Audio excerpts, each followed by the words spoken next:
ನಮಸ್ತೆ ಏಷ್ಯಾ ನ್ಯೂಸ್ಗೆ ಸ್ವಾಗತ. ಭಾರತ ಚುನಾವಣಾ ಆಯೋಗದ ನಿರ್ದೇಶನದಂತೆ ಜೂನ್ 29ರಿಂದ ಆರಂಭಗೊಂಡಿರುವ ಮತದಾರ ವಿಶೇಷ ತೀವ್ರ ಪರಿಷ್ಕರಣೆ ಕಾರ್ಯ ಶಿಡ್ಲಘಟ್ಟ ನಗರ ಹಾಗೂ ತಾಲೂಕಿನಾದ್ಯಂತ ಚುರುಕುಗೊಂಡಿದೆ.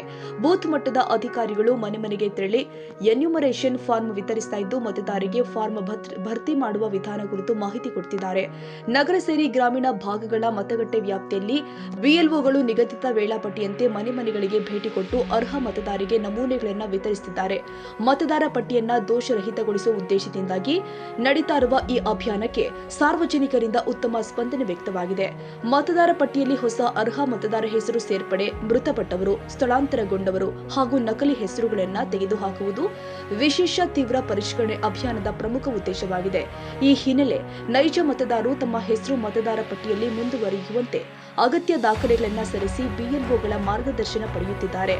ಶಿಡ್ಲಘಟ್ಟ ನಗರದ ಕೋಟೆ ಪ್ರದೇಶ ಹಾಗೂ ವಾರ್ಡ್ ಸಂಖ್ಯೆ 16ರಲ್ಲಿ ಮತದಾರರು ಉತ್ಸಾಹದಿಂದ ಎನ್ಯುಮರೇಷನ್ ಫಾರ್ಮ್ ಸ್ವೀಕರಿಸುತ್ತಾ ಇರುವ ದೃಶ್ಯಗಳು ಕೂಡ ಕಂಡುಬಂದಿದ್ದಾವೆ. ವಿವಿಧ ರಾಜಕೀಯ ಪಕ್ಷಗಳ ಮುಖಂಡರು, ಸಮಾಜ ಸೇವಕರು, ಯುವಕರು ಹಾಗೂ ವಿವಿಧ ಸಂಘ ಸಂಸ್ಥೆಗಳ ಪದಾಧಿಕಾರಿಗಳು ಕೂಡ ಅಭಿಯಾನಕ್ಕೆ ಸಹಕಾರ ಕೊಡ್ತಾ ಇದ್ದು ಮತದಾರರಿಗೆ ಅಗತ್ಯ ಮಾಹಿತಿ ಕೊಡ್ತಿದ್ದಾರೆ. ಈ ಸಂದರ್ಭದಲ್ಲಿ ಬಿಜೆಪಿಯ ನಗರ ಮಂಡಲ ಅಧ್ಯಕ್ಷ ದೇವರಾಜ್, ಯುವ ಮುಖಂಡರು ಆದ ಮುಜು, ಮೊಹಮ್ಮದ್ ಮತ್ತು ಸೀನಾ ಸೇರಿ ಬಿಎಲ್ಒಗಳು ಆದ ಪದ್ಮಾವತಿ ಹಾಗೂ ಹಸೀನಾ ತಾಜ್ ಮನೆ ಮನೆಗೆ ತೆರಳಿ ಎನ್ಯುಮರೇಷನ್ ಫಾರ್ಮ್ ವಿತರಿಸುವ ಕಾರ್ಯದಲ್ಲಿ ತೊಡಗಿಸಿಕೊಂಡಿದ್ರು. 1 ತಿಂಗಳ ಕಾಲ ನಡೆಯಲಿರುವ ಈ ವಿಶೇಷ ಪರಿಷ್ಕರಣೆ ಅಭಿಯಾನ ಯಶಸ್ವಿಯಾಗಿ ಪೂರ್ಣಗೊಳ್ಳುವ ವಿಶ್ವಾಸವನ್ನ ಚುನಾವಣಾ ಅಧಿಕಾರಿಗಳು ವ್ಯಕ್ತಪಡಿಸಿದ್ದಾರೆ. ತಮೀಂ ಪಾಷಾ, ಏಜಿ ನ್ಯೂಸ್, ಶಿಡ್ಲಘಟ್ಟ.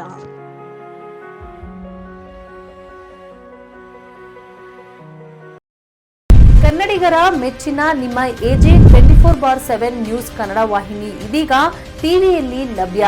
ವೇಳೆ ನೋಟಿಸ್ ಕೊಟ್ಟಿದ್ರೆ ವಾಪಸ್ ತಗೋತೀವಿ.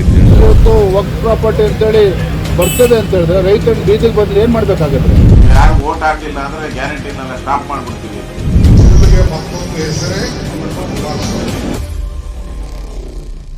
ಕರ್ನಾಟಕ ಮತ್ತು ದೇಶ ವಿದೇಶ 360 ಡಿಗ್ರಿ ಸುದ್ದಿ ಹಾಗೂ ಉತ್ತರ ಕರ್ನಾಟಕ, ಬೆಳಗಾವಿ, ಬಾಗಲಕೋಟೆ, ಧಾರವಾಡ, ಹಾವೇರಿ, ಗದಗ, ಬಿಜಾಪುರ ಜಿಲ್ಲೆಯ ಕ್ಷಣ ಕ್ಷಣದ ವಿವರವನ್ನ ಪಡೆಯುವುದಕ್ಕೆ ಎಜೆ 24/7 ನ್ಯೂಸ್ ಕನ್ನಡ ವಾಹಿನಿಯನ್ನ ಲೈಕ್ ಮಾಡಿ, ವಿಡಿಯೋಗಳನ್ನ ಶೇರ್ ಮಾಡಿ, ಕಮೆಂಟ್ ಮಾಡುವ ಮೂಲಕ ನಮ್ಮ ವಾಹಿನಿಗೆ ಸಹಕಾರ ನೀಡಿ ಮತ್ತು ಚಾನೆಲ್ ಅನ್ನ ಸಬ್ಸ್ಕ್ರೈಬ್ ಮಾಡಿ. ಧನ್ಯವಾದಗಳು.